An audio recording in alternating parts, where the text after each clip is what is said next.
Hello everyone, my name is Indu Kaushal. I'm your teacher. Welcome you all in my channel. Let's study from home. We have done in our previous video Ashoka chapter, and today we will discuss the Akbar the Great. So let's start today's topic.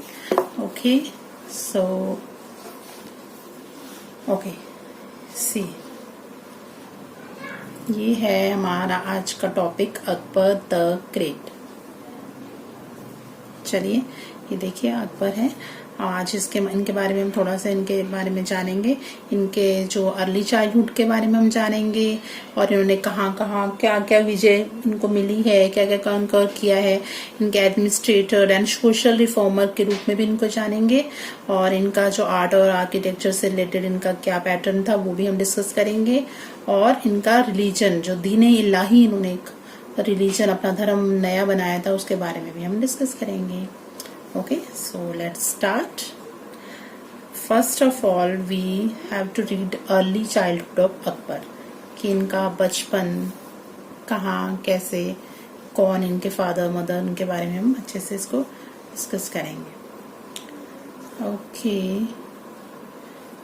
Akbar was born in 1542 in Sindh। 1542 ईस्वी में Akbar born हुए थे। कहाँ? सिंध में। और सिंध जो इस time Pakistan में आता है। He didn't have a happy childhood.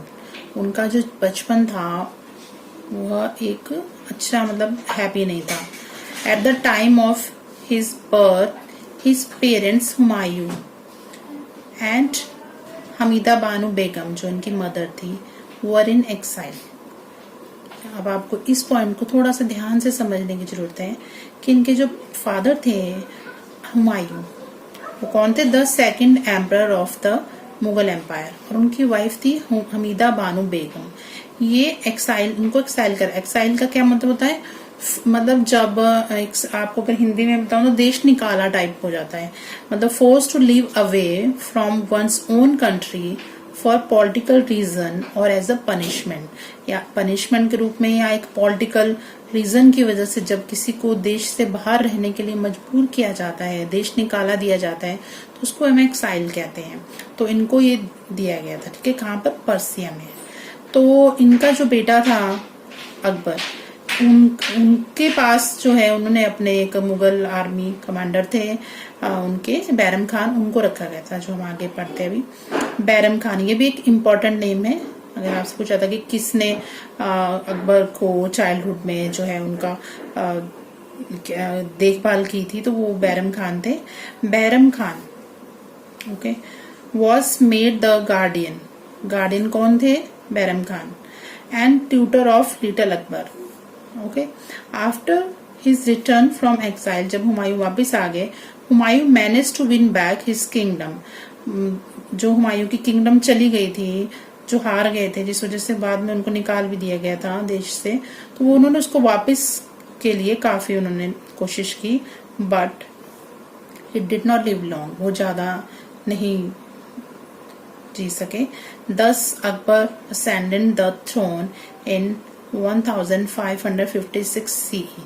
इस वजह से जब वो हुमायूं के बाद अकबर, जो कि सिर्फ 13 इयर्स के थे, उनको उस टाइम किंग बना दिया गया था 1556 कॉमन ईरा के time, at the young age of 13। देखिए कितने छोटे थे वो, और उसी टाइम उनको किंग बना दिया गया था, उनके फादर नहीं रहे थे।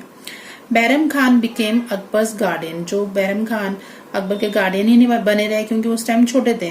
उनको कुछ भी जो आपके किंगडम से रिलेटेड, कोई भी एडमिनिस्ट्रेशन से रिलेटेड कोई भी कुछ भी काम होता था तो वो बैरम खान ही डायरेक्टली करते थे। अकबर सिर्फ बोलने के लिए उस टाइम शासक थे, क्योंकि बहुत छोटे थे। So Bairam Khan became Akbar's guardian for managing the affair of the kingdom. Shortly after Akbar was declared the king, जब उनको किंग डिक्लेयर किया गया था, an Afghan prince named Adil Shah. एक अफगान के प्रिंस थे जिनका नाम था आदिल शाह, और एक इनके हिंदू जनरल थे, उनका नाम था हेमू। इन दोनों ने attack the kingdom of Delhi, Delhi के किंगडम पे अटैक किया एंड डिफीटेड द मुगल्स, और मुगल्स को इन्होंने हरा दिया। ठीक है, उस टाइम अकबर तो छोटे थे। And Hemu took over the throne of Delhi and crown himself the ruler, उन्होंने दिल्ली पर अपना शासन स्टार्ट कर दिया और अपने आप को राजा वहां का घोषित कर दिया। But very soon in 1556 CE the Mughal army defeated Adil Shah and Hemu, Mughal army ने आदिल शाह और हेमू को फिर से युद्ध हुआ और बट उन्होंने इस बार उनको हरा दिया था। In the fiercely fought second battle of Panipat, कब किसमें कौन सी उस लड़ाई को क्या नाम दिया गया है? पानीपत का युद्ध, दूसरी लड़ाई थी पानीपत की दूसरी लड़ाई में जो है। And won back the throne of Delhi, और दिल्ली का शासन फिर से जीत लिया था उन्होंने। इसने किसने? मुगल आर्मी ने। ये अगर आपसे पूछा जाता है ना कि बैटल ऑफ पानीपत क्यों इम्पोर्टेंट है, क्या हुआ था उस टाइम, तो उस टाइम जो आदिल शाह और हेमू थे उनको मुगल आर्मी ने हरा दिया था और दिल्ली को फिर से अपने हक में ले लिया था। तो अगर ये आता है तो ये चीज इसमें आती है। Okay, under the guidance of Bairam Khan he gradually expanded his kingdom still further। Bairam Khan के ही संरक्षण में अकबर का ने जो अपना किंगडम था वो आगे चलता रहा। बट जब अकबर थोड़े बड़े हो गए, after that Akbar had very different ideas, उनके जो आइडियाज थे वो काफी डिफरेंट थे बैरम खान से। उनको नहीं ठीक लग रहा था जो बैरम खान कर रहे हैं वो शायद मैं नहीं करना चाहता, तो उनके कुछ अपने ही रूल्स रेगुलेशन थे। So Akbar had very different ideas from that of Bairam Khan. So after some years, he forced Bairam Khan to retire and began to govern on his own। तो उन्होंने बैरम खान को कहा कि भाई आप रिटायर हो जाइए और मैं अपना जो भी सरकार कैसे चलानी है मुझे, मैं अपना शासन अपने आप चलाऊंगा। ठीक है, ये यहाँ तक इनका चाइल्डहुड था। अभी ये अपने आप एक बड़े हो चुके हैं और एक शासक के रूप में सामने आ गए हैं। तो अब हम आगे पढ़ेंगे as Akbar as a conqueror, उन्होंने क्या क्या विजेता किस तरह से बने थे वो। अभी तक सिर्फ वो एक बच्चे थे जो बैरम खान के संरक्षण में पल रहे थे। अब यहाँ से अकबर के बारे में हम डिटेल में देख लेते हैं। चलिए, इसमें कुछ चीजें हैं जो आपको दिखानी जरूरी है। ये देखिए, अब painting showing young Akbar training on elephant. ये एक पेंटिंग है जिसमें दिखाया गया है कि यंग जो अकबर थे जब छोटे थे वो, तो कैसे उनको एलिफेंट के ऊपर बैठकर ट्रेनिंग दी जा रही है। ठीक है, और ये देखिए, ये दिख रहा है आपको? आई होप आपको ये क्लियर दिख रहा होगा। Map showing the extent of Akbar's empire. ठीक है, ये जो आपको हल्का पिंक में नजर आ रहा है ये है अंडर अकबर, ये पूरा। और जो थोड़ा आपको ब्लू में नजर आ रहा है ये एक्सपेंशन है अंडर शाहजहां और औरंगजेब की।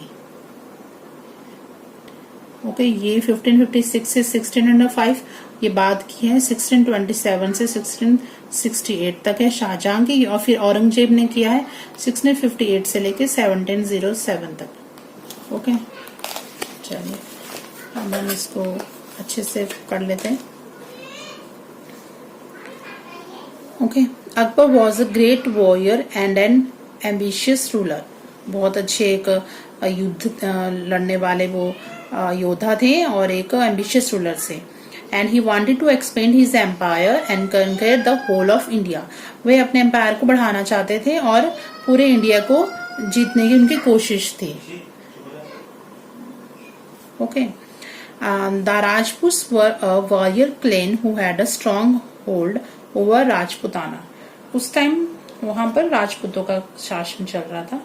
ओके, जो काफी उनके अपने योद्धा थे जो वहां पर शासन करते थे, योद्धा कबीला कह सकते हैं आप क्लैन को। And Akbar fought against the Rajput and adopted a new policy toward them. Akbar ने लड़ाई लड़ी राजपूतों से और उनको हरा दिया और एक नई पॉलिसी उन्होंने अडॉप्ट करी है, और मतलब started to use a particular method for Rajputs. Okay, adopted का मीन हम यहाँ ये ले सकते हैं कि started to use a particular method. क्या था वो he allowed the Rajput chiefs to keep their territories. उन्होंने कहा कि जो राजपूत को जिन्होंने उन्होंने जीत लिया है वो अपनी जो भी क्षेत्र हारे हैं वो रख सकते हैं, बट उनकी कंडीशन थी अकबर की। क्या कंडीशन थी? If they accepted Akbar as their emperor, अगर वो अपने अकबर को अपना शासक मान लेते हैं तो। Okay, Akbar offered financial reward as well as honour to some of the Rajput, और अकबर ने जिन राजपूतों ने उनकी बात मान ली या बात मनवाने के लिए उनको ऑनर भी किया। Akbar showed no mercy to those who refuse to accept him as their emperor, लेकिन जिन्होंने अकबर को अपना शासक मानने से मना कर दिया उनको अकबर ने कोई भी मर्सी, कोई भी दया नहीं की और उनको पनिश किया। He strengthened his relations with the Rajputs by marrying some Rajputs princess. उन्होंने अपनी पावर को बढ़ाने के लिए और राजपूतों के साथ अपना रिलेशन अच्छा रखने के लिए राजपूत की जो राजकुमारियां थी उनके साथ शादी भी की है, और उनमें से एक है हमारी the Rajput princess Jodha Bai, was the Rajput wife of Emperor Akbar. Okay, and Akbar was able to bring most of the North India under his control. वो इसमें एबल हो चुके थे कि नॉर्थ इंडिया उनका कंट्रोल में आ चुका था, हमने मैप में भी देखा।